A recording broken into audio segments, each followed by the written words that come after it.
Hey everyone, Vamp here. I'm swamped with work IRL at time of recording, so I'm making this a general Arbites overview before I head out for work.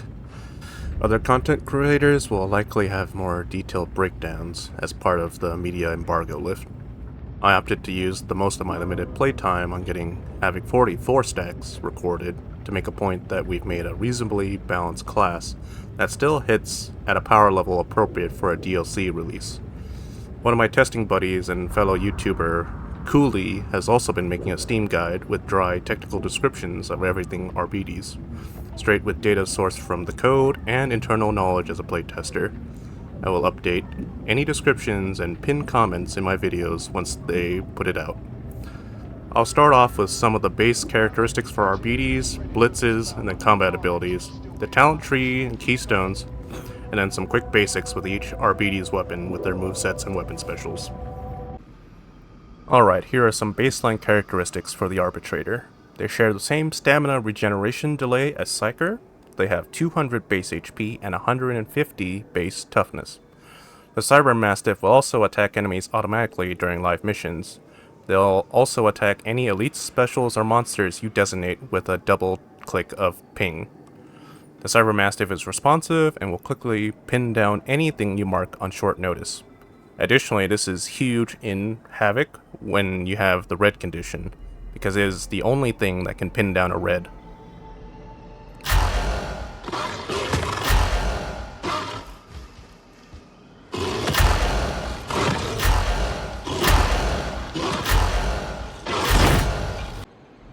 Remote Detonation is basically a mobile stun grenade. It blows up instantly and does not unequip your current weapon. It will only take up the next move you would normally take in a combo as you order your hound to blow up. This blitz is excellent for setting up debuffs on monstrosities and freeing teammates from sticky situations like the Chaos Spawn grabs.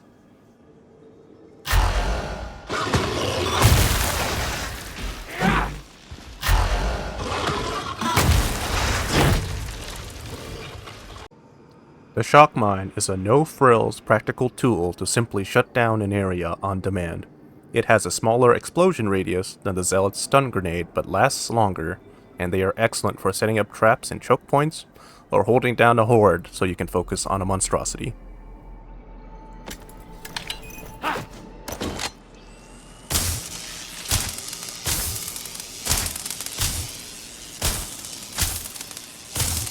The Impact Grenade is the boring but practical option out of the three blitzes.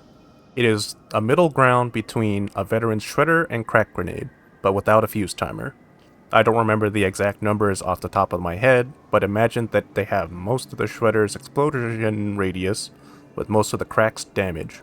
They are very useful to have in a pinch for various scenarios, such as freeing teammates from monsters, fighting your way out of a corner, or deleting particularly dangerous red elites such as Drake Ragers, Gunners, or Reapers in Havoc.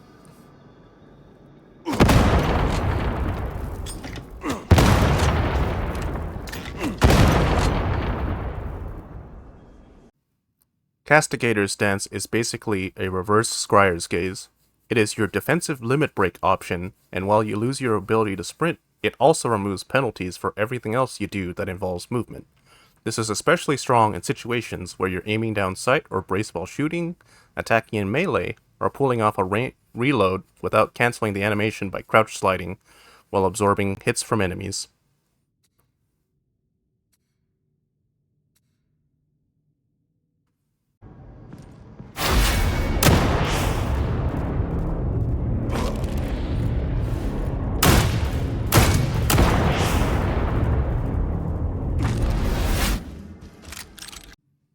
The Nuncio Aquila is meant to be an aggressive support tool that really fits into the whole identity of Arbites being an oppressive force.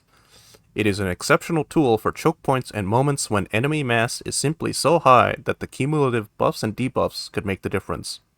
Also, a note on the technical level, the Fear of Justice subnode has a 50% time debuff between enemy attacks. This does not mean that enemy swings are 50% slower, it means that the time between attacks is 50% longer.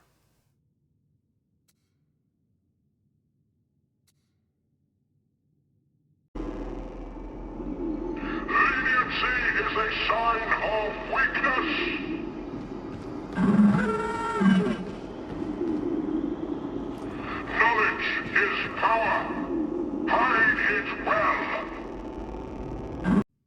Okay, here's Kruber's Foot Knight ability, but in 40k. Break the Line has a shorter dash than Kruber's charge, but has baked in bonus damage and impact. The Bash's Stagger is a frontal cone starting from the first enemy hit. It does not stagger monstrosities, but with its 20-second base cooldown, it is a very reliable frontline melee tool.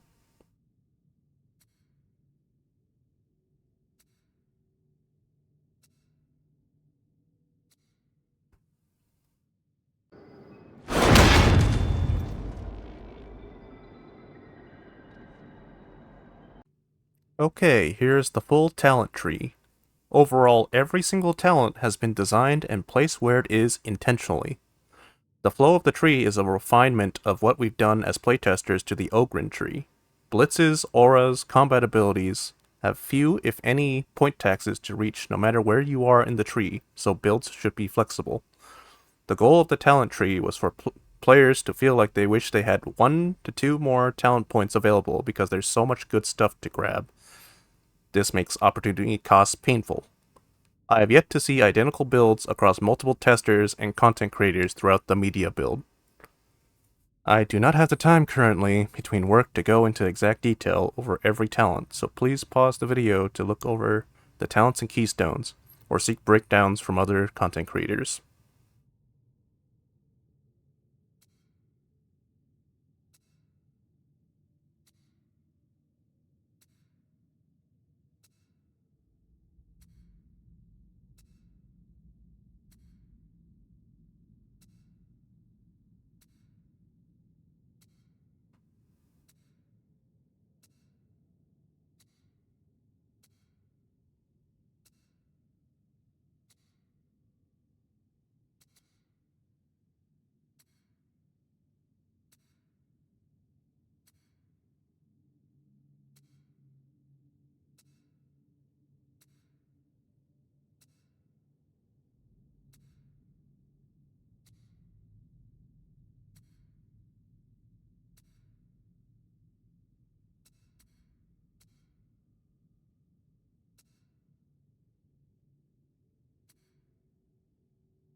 Okay, now for weapons. First off are the shield mauls. They are excellent, versatile melee weapons whose only real weaknesses are relatively lower unyielding damage and lack of mobility as a shield weapon. The weapon special is an activation of a shockwave that stuns and suppresses enemies in a frontal cone. The Mark 6 has a 4-hit light combo and a 2-hit heavy combo. Overall, it's a solid shield with slightly better single-target profiles compared to its cousin, the Mark 11, once you get familiar with the moveset and start weaving attacks between lights and heavies.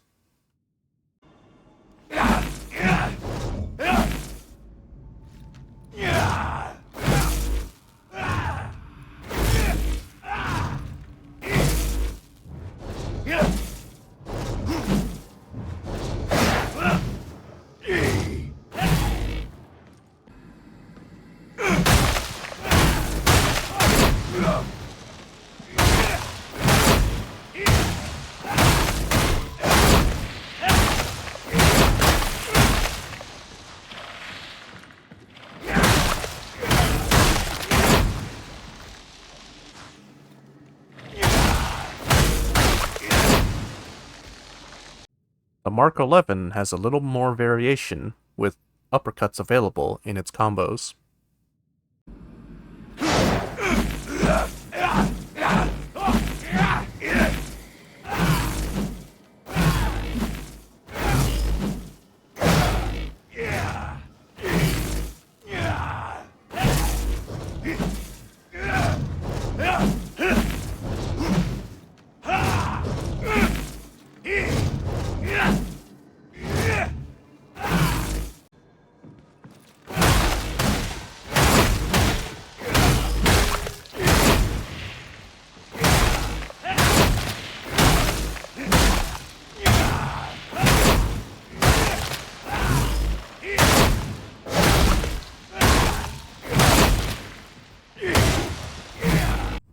Now onto the Arbites Shock Maul on its own. This is arguably my new favorite melee weapon for the entire game, from how well the moves flow and its weapon special. The weapon special is actually unique. It takes the place of your next light attack, so when it's weaved in your combos, it doesn't break attack chains. It's a variation of the original Shock Maul's stun special, but basically in reverse. If a target has been electrocuted and staggered from your previous melee attack, hitting it with the special will apply a stun with a pretty significant electrical dot.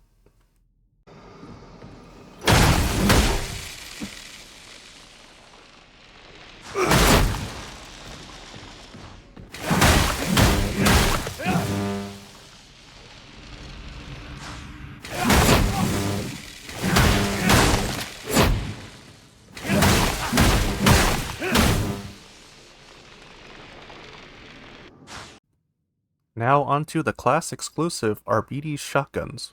They have a unique special that is based off of the 6 shells mounted on top of the weapon. Those are also visual indicators of how many special shells you have remaining.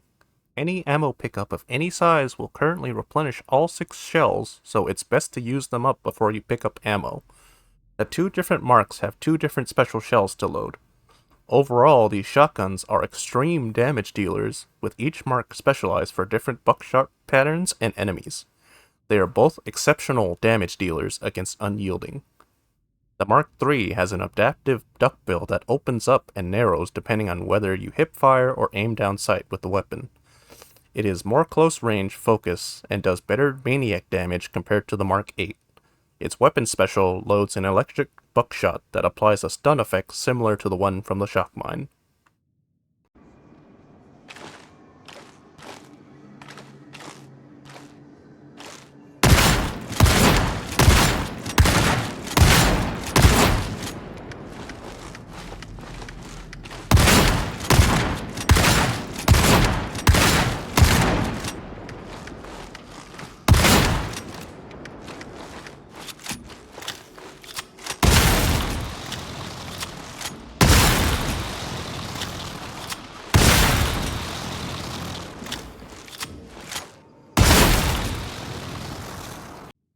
The Mark VIII has a smaller capacity compared to the Mark III in exchange for a much tighter buckshot spread and a more consistent carapace damage.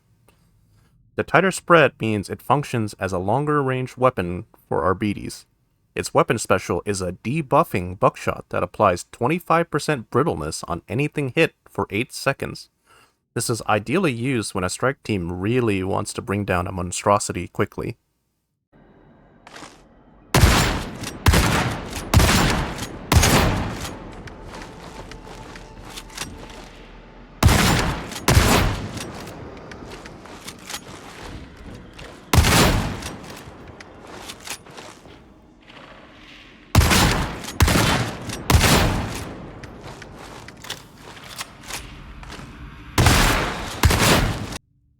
And finally, we have the Arbites Shotpistol and Shield.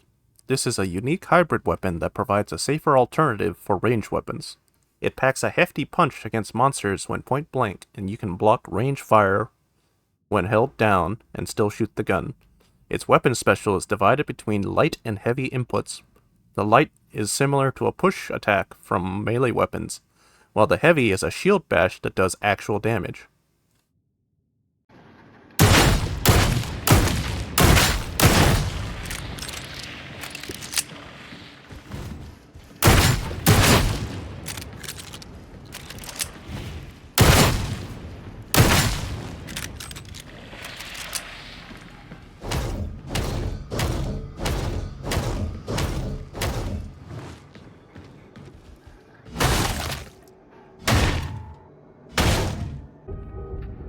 I know this wasn't the most detailed breakdown out there, but given how short on time I am, up until the media embargo lifts, I hope this was a decent starting point for people. Please look forward to the various 4-stack Arbites Havoc 40 clears I'll be uploading all the way up until DLC launch. Oh, who's a good boy? Yeah, that's right.